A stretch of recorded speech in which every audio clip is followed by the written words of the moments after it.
আরে মুসলমানেরা রে, আমার পেয়ারা নবীর উম্মতেরা রে, ওই হাসরের ময়দানে আমার রব্বুল ইজ্জাত মানুষগুলাকে 3 ভাগে ভাগ করবেন।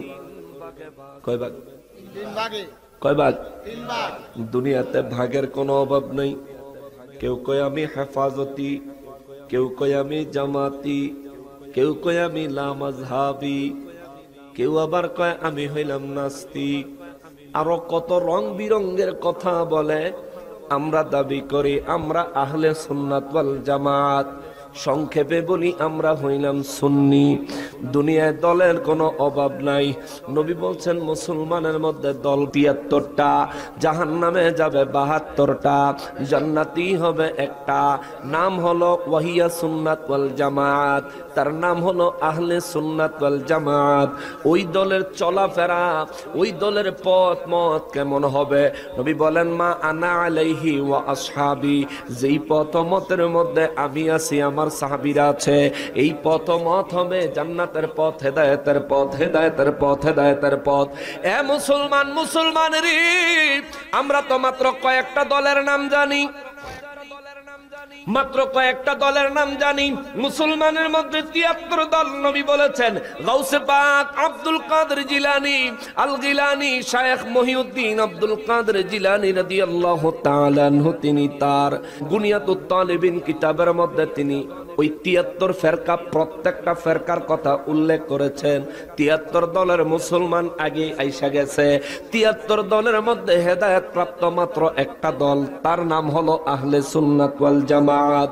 কথাটা বললাম এই কারণে, কথাটা বললাম এই কারণে, দুনিয়ায় হিন্দু আছে, বৌদ্ধ আছে, খ্রিস্টান আছে, ইহুদি আছে, নাসারা আছে। দুনিয়ায় নাকি 11,000-এরও বেশি ধর্ম আছে।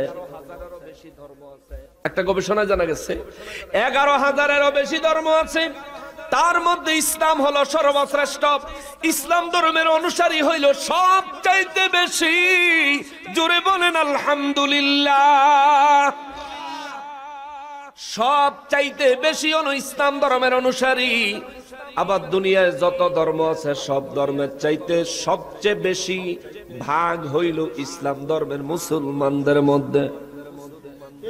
হাসরের ময়দানে আমার আল্লাহ ৭৩ দলের হিসাব করবেন না, 11,000 ধর্মের হিসাব আমার আল্লাহ করবেন না।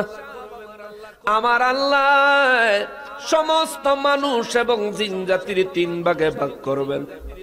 ওয়া কুনতুম আজওয়াজান সালাসা, আল্লাহ কয় সেদিন আমি মানুষকে 3 দলে বিভক্ত করব।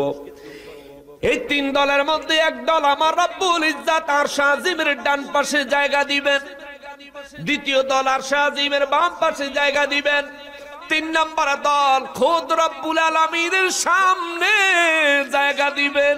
আল্লাহু আকবার, আল্লাহু আকবার, ইয়া রাসূলুল্লাহ সাল্লাল্লাহু আলাইহি ওয়াসাল্লাম। জিন্দাবাদ, জিন্দাবাদ, জিন্দাবাদ।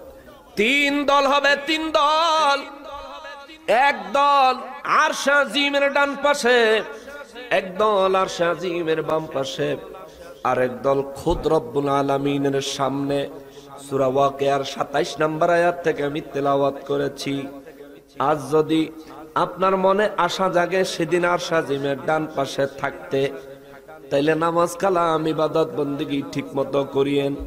যদি বাম পাশে থাকতে আশা করেন, ইচ্ছা করেন, মনে যদি চায়, কিচ্ছু করা লাগতো না, শুধু বদমাইশি করে বেড়ায়েন। আর খোদ রব্বুল আলামিনের সামনে যদি জায়গা পেতে চান, তাইলে ফর্মুলাটা বলে দিব ইনশাআল্লাহ।